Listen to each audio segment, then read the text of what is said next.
Good morning students. I am V. Priya, working as Associate Professor in Rajalakshmi Engineering College. Today I am going to teach about some basic concepts of the embedded system. So there are various definitions available for embedded system. We will see some of them.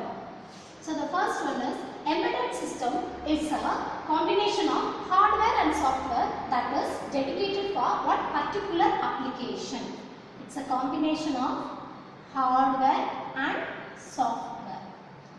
And second, it is a system which has a single task or the small number of relevant tasks programmed to perform a specific function. In other words, we can say embedded system is a control system which is used to control the particular application. In general, we can say that embedded system is a dedicated system. So there are multiple examples available for the embedded system. Example, automatic washing machine, TV remote control,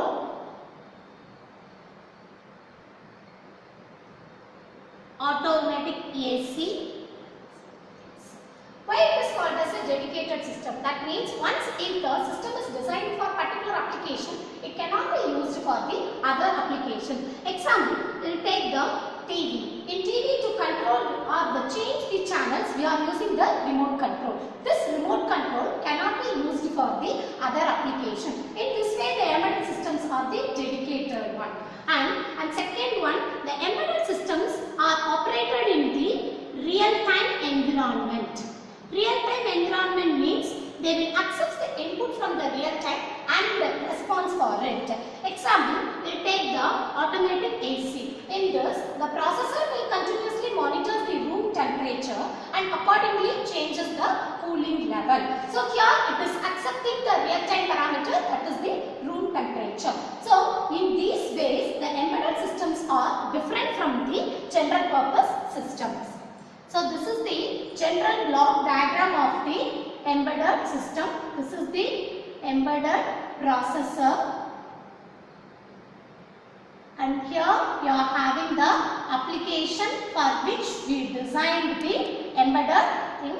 And then if it is an automatic one, then the embedded processor will take input from the application via the sensor.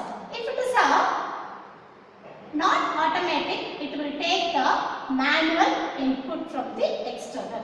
And then the output of the embedded processor is given to the application which we are going to control it. So this is the general block diagram of the embedded system.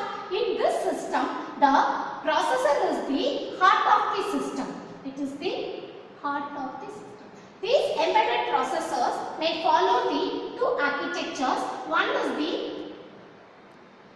Harvard architecture and other one is the von Neumann architecture. What is the difference between these two architectures? So Harvard architecture means it uses the two different memories.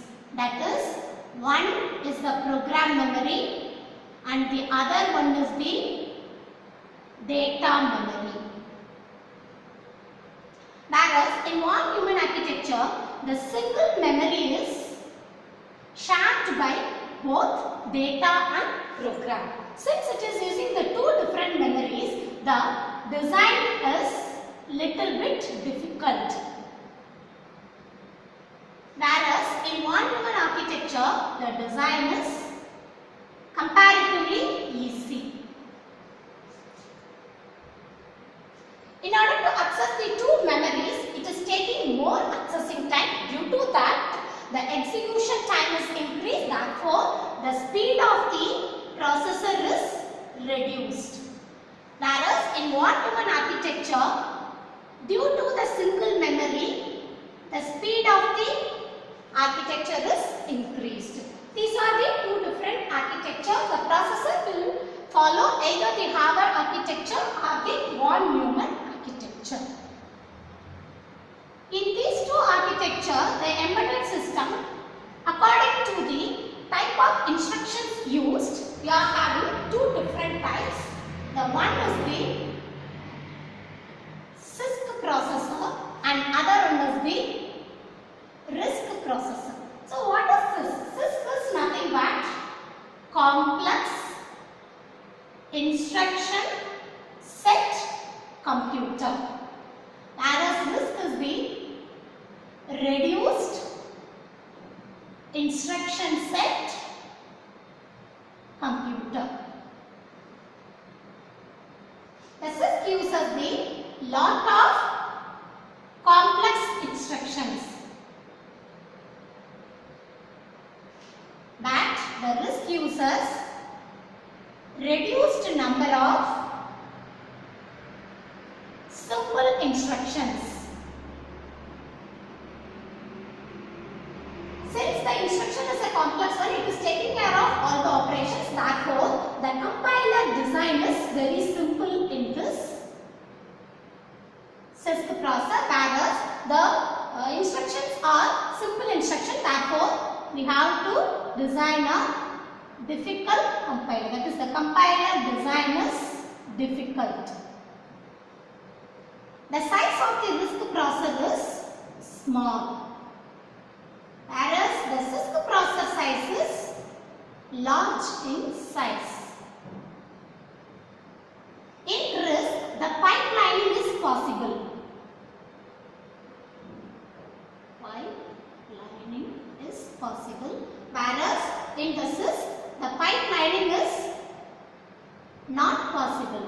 So you should know what is meant by pipeline. Pipeline means the execution of instruction can be divided into multiple parts. For example, the single instruction can be divided into three parts. One is the fetching, decoding and execution.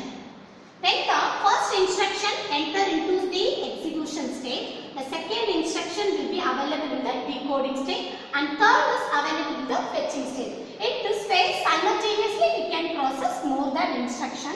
Therefore, the RISC processor is fast processor because of the pipelining concept. Here the pipelining is not used. Therefore, the speed is less in the CISC processor. So, both the RISC and CISC processors are having its own advantages and disadvantages. We cannot say which processor is the best one. According to the application, we have to select the processor type. If the application is a battery operated application, then you can go for the RISC processor because the size is small. If it is a very big applications like industry automation and so on, we can go for the CISC processor. One example for RISC processor is ARM processor. ARM processor means Advanced RISC Machine. It is a 32-bit processor. It is developed in the year 1994. So what is the special feature of this ARM processor? It is, even though if it is a 32-bit processor, it supports the 16-bit instructions also. So to support the 16-bit instruction, the ARM is operated in the two modes, that is ARM mode and the second one is the thumb mode. ARM mode means it uses the 32-bit instruction, whereas the thumb mode uses the 16-bit instructions. So these ARM processors are used in the commercial applications. Example, in Android mobile phones and are used in the ARM processor. Thank you.